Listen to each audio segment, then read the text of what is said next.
अगर आप भी चाहते हैं कि आपन म्यूजिक के वीडियो सबसे पहले आप तक पहुंचे, तो लाल बटन को दबाकर चैनल को सब्सक्राइब जरूर कर ले और साथ में बेल आइकन को दबाना ना भूलें।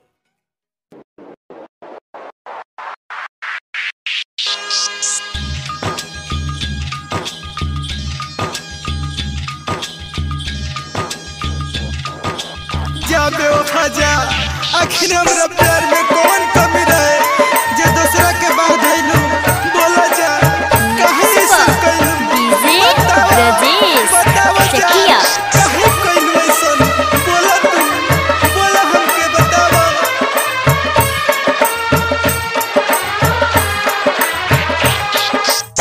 हाथवा में मेहंदी तू रचैलू, आए जान नफरत के सोला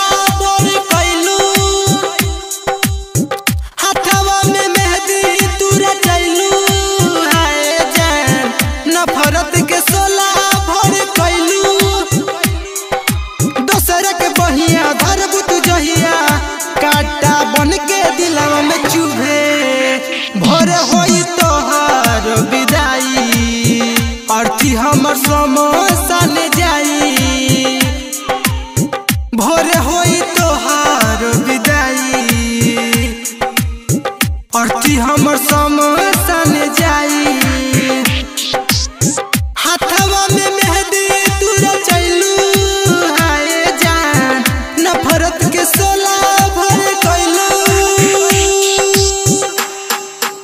खुदा ने हमसे एक खाता करा दिया, खुदा ने हमसे एक खाता करा दिया। मुझे सनम पे तुझे अनारकली बना दिया। कहा कि जाओ मेरे अजीजो, जन्नत में प्यार का गुलशन खिलाना। कॉम्पैक्ट ने तेरे इश्क मुझे शमशान पहुंचा दिया।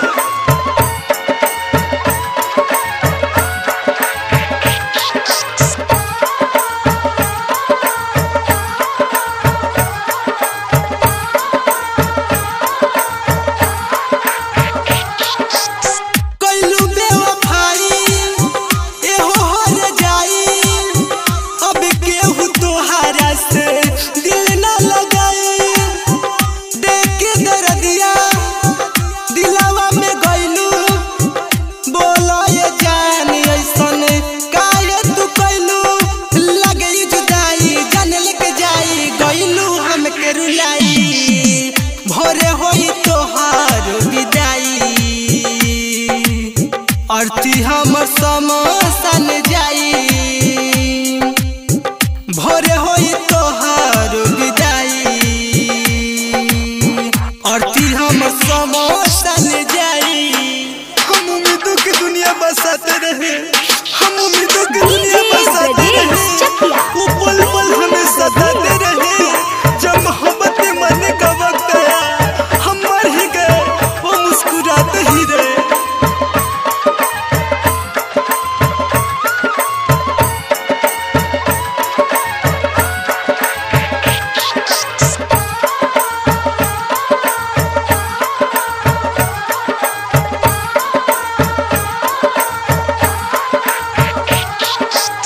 गम देख के गइलू, दिल मर दुखैलू। एक पल भर में जानम तू हो भूल गइलू। कैले रहलू वादा, साथ ना निभैलू। देवदत्त के जान तू हो दिल में बसैलू। सुशील मिर्केस के गइलू रुलाई, दिलवा से गइलू भुलाई। भोर होई तोहार विदाई,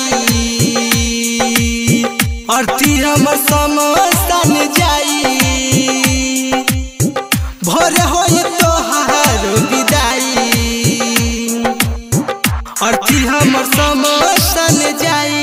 आर के recording studio Lakhaura. Contact number 880987 729।